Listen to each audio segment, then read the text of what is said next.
Hello everyone, welcome back to this channel. Students, in previous class के अंदर हम लोग अकाउंटिंग इंफॉर्मेशंस का जो मीनिंग है, उसका डेफिनेशंस है, उसका एप्लीकेशंस है, कुछ कुछ लिमिटेशंस और कुछ कुछ उसका एडवांटेज, इसको हम लोग सीखी थी। आज के क्लास में हम लोग qualitative characteristics of accounting informations के अंदर कुछ कुछ पॉइंट्स को सीखेंगे, जो बेहद मजेदार होगा और आपके हिसाब से ये बहुत ज्यादा इंफॉर्मेटिव होने वाला है। तो स्टूडेंट्स, कुछ अकाउंटिंग इंफॉर्मेशंस को हम लोग पहले से ही जाने कि एग्जैक्टली उसका एप्लीकेशन कौन कौन सा सेगमेंट्स में आता है और कंपनी का अकाउंटेंसी जो जो टोटल कॉन्सेप्ट होता है उसको प्रोग्रामाइज कैसे करता है। तो आज उसका क्वालिटेटिव कैरेक्टरिस्टिक्स के अंदर कुछ कुछ पॉइंट्स जो होगा जो बेहद इंपॉर्टेंट है, आज उसको हम लोग जानेंगे। तो क्वालिटेटिव जो कैरेक्टरिस्टिक्स है स्टूडेंट्स, उसको उसके अंदर हमें जानना है कि क्वालिटेटिव कैरेक्टरिस्टिक्स होता क्या है।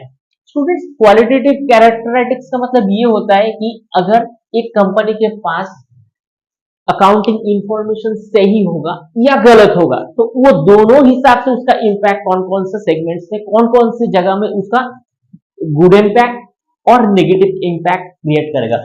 एक क्वालिटेटिव अकाउंटेटिव कैरेक्टरिस्टिक्स अगर अकाउंटिंग इंफॉर्मेशन के अंदर नहीं होगा, तो वो कंपनी का मैनेजमेंट सबसे ज्यादा खराब होगा।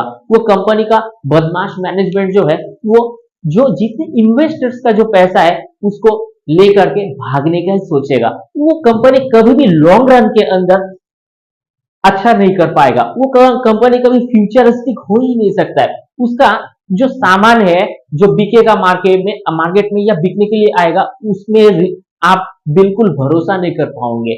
यानी कि उसका अंदर से ही एक नेगेटिव एनवायरनमेंट, नेगेटिव उसके जो थॉट्स है, जो उनके पास एक नेगेटिव और बुरा जो उनका जो क्रिएटिविटी है, वो बिल्कुल नेगेटिव इंपैक्ट क्रिएट करेगा, जो एक बिल्कुल qualitative characteristics of the accounting information का विपरीत होगा। लेकिन इसके विपरीत अगर अच्छा कैरेक्टरिस्टिक्स होगा, तो कंपनी लॉन्ग रन में बहुत ज्यादा अच्छा करेगा। उसका जो परफॉर्मेंस होगा वो फ्यूचरिस्टिक होगा, जो उनके ऊपर भरोसा दिखाएगा, जो जो लोन पे करेगा, जो जो उनके ऊपर इक्विटी होल्डर्स होगा, जो निवेश करेंगे, जो जो उस कंपनी का सामान भी खरीदेगा ना, तो वो कंपनी वो भरोसे के लायक होगा।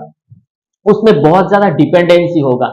जैसे फॉर एग्जांपल कुछ कंपनी का हम लोग एग्जांपल लेंगे। जैसे आपके पास हो गया रिलायंस कम्युनिकेशंस। वो अनिल अंबानी का जो कंपनी है वो बिल्कुल बकवास था। एक समय 2008 के बाद जब डॉट कॉम वो बबल्स आया, तो उस समय लग रहा था कि उसके कंपनी में निवेश करने के बाद सारे इंडिया अभी क्या होगा, गरीबी से बाहर आ जाएगा, अमीर हो जाएगा। लेकिन ऐसा नहीं हुआ। वो सारे जो स्टेक होल्डर का पैसा है वो बिल्कुल डुबा दिया और जो ओवरनाइट सिचुएशंस बहुत खराब हो गया, इक्विटी होल्डर अब सड़क पे बैठ गए। लेकिन उसके विपरीत जो मुकेश अंबानी था, उनका जो भाई, जो रिलायंस जो इंडस्ट्री है, वो उनके जो शेयर होल्डर्स थे उनके ऊपर आज के दिन में वो सबसे बड़ा इंडिया का एक बहुत ही एलिट कैटेगरीज का एक कंपनी बन गया। उससे जुड़े हर एक जो सामान है वो भी रिलायबल है। वो कंपनी भी बिल्कुल बहुत बड़ा बन गया है और भरोसे का लायक भी बन गया है। ठीक है, तो ये क्वालिटेटिव कैरेक्टरिस्टिक्स होता है। दोनों सिचुएशन से हम लोग ये पता कर सकते हैं कि एग्जैक्ट डेफिनेशंस के अंदर किसी को अगर इमोरल होता है तो उसका कैरेक्टरिस्टिक्स अच्छा नहीं होगा। अगर किसी के पास बहुत अच्छा सिस्टम्स है, उसके ज्यादा उसमें अकाउंटेबिलिटी बहुत अच्छा है, मैनेजमेंट सिस्टम्स अच्छा है, बहुत ज्यादा वो विश्वसनीयता के साथ वो आगे बढ़ता है, उसका प्रोडक्ट में बहुत ज्यादा दम है, कस्टमर सबसे भरोसा करता है, कम दाम में मार्केट में compete करता है, तो ये सारे पॉइंट्स जो है ये एक कंपनी का जो अकाउंटिंग इंफॉर्मेशन के अंदर ही आता है और इसके बाद जाके वो सब जो सिचुएशन से ये कंप्लीट भी होता है। तो ये बिगिनिंग पोर्शन होता है एक अकाउंटिंग का। तो क्वालिटेटिव कैरेक्टरिस्टिक्स अगर कुछ अच्छा होगा, पॉजिटिव होगा, तो उसके बाद ये कंपनी रिलायबिलिटी होगा। रिलायबिलिटी का मतलब भरोसे का लायक। अब इसमें आंख बंद करके भरोसा कर पाओगे। ठीक है, जैसे हिंदुस्तान यूनिलीवर, उसकी जो कंपनीज का जो प्रोडक्ट है, जैसे हो गया डव शैम्पू, हो गया डव सोप, हो गया कंडीशनर्स, हो गया लाइफ बॉय सोप होगा, तो ये over the longer period of time के अंदर ये सब हमारे पास आ रहा है और हम लोग बिल्कुल आंख बंद करके भरोसा करके उसको हर रोजमर्रा की जिंदगी में हम लोग उसको यूज में भी लाते हैं। उसके बाद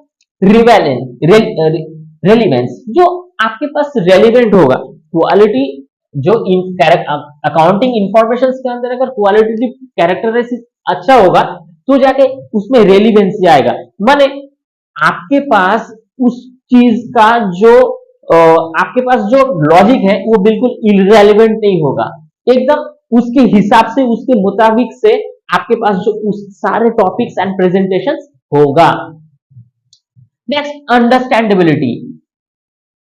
आपके पास अगर क्वालिटेटिव कैरेक्टरिस्टिक्स गुड होगा अकाउंटिंग इंफॉर्मेशन के थ्रू, आप उसको इजीली अंडरस्टैंड कर पाओगे, आपको समझने में थोड़ा भी दिक्कत नहीं होगा, आप इजीली उसको रीड कर पाओगे, उसका भाषा, उसका प्रेजेंटेशन, उसका टोटल आउटलाइन जो होगा वो आपको बिल्कुल समझने में डिस्टर्ब नहीं करेगा, आप इजीली उसको पिक कर पाओगे और समझ भी जाओगे। नेक्स्ट, कंपेरेबिलिटी, मतलब आप दूसरा कुछ, फॉर एग्जांपल एक कंपनी टेक्सटाइल है, जैसे एक कंपनी पेज इंडस्ट्री हो गया, ठीक है, वो मार्केट लीडर है, वो एसआरएफ के साथ कैसे कंपेयर करेगा? एसआरएफ कंपनी जो है वो भी एक टेक्सटाइल इंडस्ट्री का कंपनी है, वो पेज इंडस्ट्री के साथ कैसे उसको कंपेयर करी जाएगी?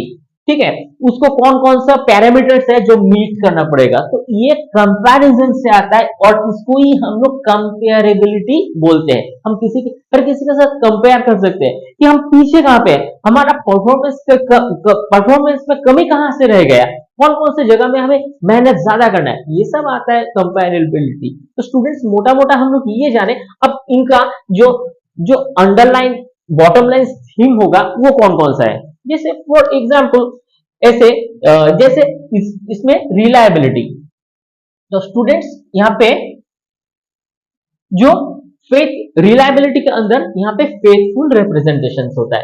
फेथफुल रिप्रेजेंटेशन का मतलब ये होता है उस कंपनी का जो कॉन कॉल्स होगा या इन्वेस्टर प्रेजेंटेशन होगा वो कभी भी कोई इंफॉर्मेशन को हाइड नहीं करेगा कस्टमर से, सारे जो इंफॉर्मेशन है वो प्रोवाइड करेगा। इससे क्या होता है, फेथफुल रिप्रेजेंटेशन बनी रहता है कि कंपनी का सिचुएशन खराब है, मॉनसून की वजह से बिक्री नहीं हो पाया है या थोड़ा ज्यादा बिक्री है, डिविडेंड ज्यादा मिलेगा, ये हर एक सिचुएशन और इंफॉर्मेशन जो है ये फेथफुल के अंदर आता है। तो कंपनी अपना इंफॉर्मेशन को हर वक्त जो इन्वेस्टर्स होगा उनके साथ साझा करेगा, डिस्कस करेगा, उससे कुछ छुपाएगा नहीं है। तो ये होता है faithful representation. Next, neutrality, company का जो भावना है वो न्यूट्रल होना चाहिए, कोई किसी के साथ भेदभाव नहीं करेगा कि ये इन्वेस्टर थोड़ा कम इन्वेस्ट किया है तो इनको इंफॉर्मेशन नहीं देंगे, क्या इनके साथ उतना अच्छे से बिहेव नहीं करेंगे, जो इन्वेस्ट ज्यादा करी है उनको हम लोग अच्छा तवज्जो देंगे, ऐसा बिल्कुल नहीं है। हमें हर सिचुएशन के अंदर न्यूट्रलिटी को बैलेंस करके चलना है। नेक्स्ट होता है प्रूडेंस, यानी आपके पास बहुत ज्यादा ऐसा पोटेंशियल होना चाहिए कि आप फॉर द मोमेंट में कुछ भी अनवाइज सिचुएशंस को टैकल कर सकते हो। आपके पास बिल्कुल कोई ऐसा सिचुएशन ही नहीं आएगा कि आपको समझने में मजबूर कर दे कि अब सिचुएशंस क्या होगा भाई, क्या होगा। ये प्रूडेंस का मतलब ये है कि आप for the moment at once आप डिसीजन ले पाओ और आपका समझदारी से आप उस सिचुएशन को इजीली उसको क्या करो, हैंडल कर पाओ, और उसके बाद जो आएगा वो कॉम्पिटेंसेस, जैसे आप इसको कंप्लीट कर पाओ, आपके पास कोई सिचुएशंस का कोई ऐसा सिचुएशन ना आए कि आपको इसमें कोई बाधा हो। तो ये सिचुएशंस के हिसाब से हम लोग रिलायबिलिटी करते हैं। रिलायबिलिटी का मतलब हर एक पॉइंट में ये आपको मिलेगा कि आप हर एक सिचुएशंस में इसको फेयरली पाओगे। उसके बाद रेलेवेंस, स्टूडेंट्स रेलेवेंस का मतलब ये होता है कि आपके पास जो टॉपिक्स होगा वो रेलिवेंट का मतलब उसका एक लॉजिक होगा, इलॉजिकल कुछ भी नहीं होगा। तो उस रेलिवेंस के हिसाब से आपके पास मेटेरियलिटी होना चाहिए, मतलब आपके पास जो मेटेरियलिस्टिक सामान है वो एकदम बिल्कुल है। मतलब आपका टेक्सटाइल इंडस्ट्री के लिए अगर कॉटन चाहिए, थ्रेड्स चाहिए, तो बिल्कुल आप जिप्सम और मैंगनीज या आयरन ओर नहीं मंगवाओगे। आप उसके लिए जो रॉ मटेरियल्स चाहिए उसके प्रोडक्शन के लिए, तो उसको बिल्कुल से बिल्कुल आप मटेरियल उसको ही यूज करोगे। तो ये हो गया रेलिवेंस, मतलब जिसके लिए जो चाहिए उस हिसाब से आप ट्रीटमेंट करोगे। Next student, understandability.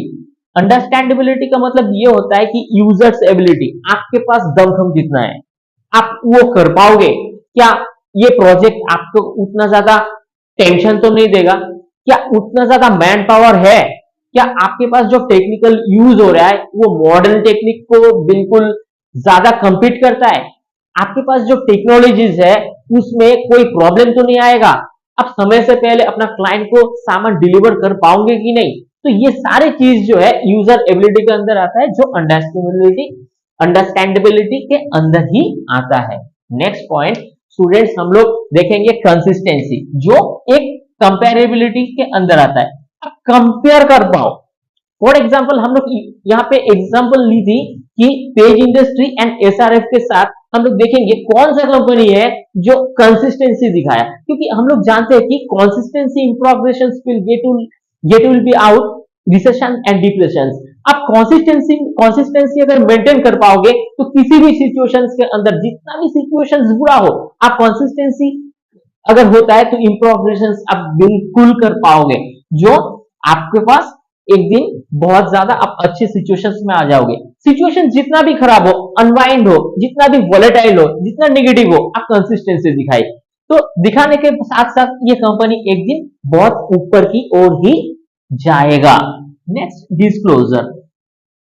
डिस्क्लोजर का मतलब ये होता है हर एक सिचुएशन, अगर आपके पास कोई लॉस होता है आप आके बताइए, आप रिपोर्ट में लिखिए, प्रेजेंटेशन कीजिए, कस्टमर्स का जो कॉन कॉल्स है उसको भी दिखाइए कि हमारे पास इस साल में नेचुरल डिजास्टर होने के कारण, या आग लगने के कारण, या सिंकेज होने के कारण, या कम बिक्री होने के कारण हमारे पास ये निगेटिव न्यूज है, तो आप इस निगेटिव न्यूज को हम आपको दिखाएंगे क्योंकि आप हमारे ऑनरेबल इन्वेस्टर हो। और अच्छा अगर होगा तो इसके विपरीत अच्छा भी अगर होगा तो उस समय आपके पास प्रॉफिट होगा, वो प्रॉफिट भी आप डिविडेंड के तौर पे आप शेयर कर सकते हो आपका शेयर होल्डर के साथ, तो ये भी आप डिस्क्लोज कर सकते हो। तो हर एक पॉइंट जो है स्टूडेंट्स ये बहुत ज्यादा इंपॉर्टेंट है, जो बेसिकली एक अकाउंटिंग सिस्टम्स को बहुत ज्यादा स्ट्रेंथन बनाता है। इसमें जो पोटेंशियल्स होता है, तो ये सब पॉइंट ही जो है, ये पॉइंट ही एक, ये सब पॉइंट जो है एक कंपनी को बहुत ज्यादा आगे जाके पावरफुल बनाता है। तो स्टूडेंट्स आप इसको रिवाइंड करके इस क्लास को देखना और हर एक पॉइंट को समझने की कोशिश करना। आप एक इसका स्क्रीनशॉट ले लो। चलिए स्टूडेंट्स, किसी भी पॉइंट्स में अगर डिफिकल्टीज हो तो आप कमेंट बॉक्स के अंदर लिख सकते हो। अच्छा, वीडियो को आप लाइक शेयर सब्सक्राइब कर देना और मिलते हैं किसी नेक्स्ट क्लास में, तब तक के लिए थैंक यू।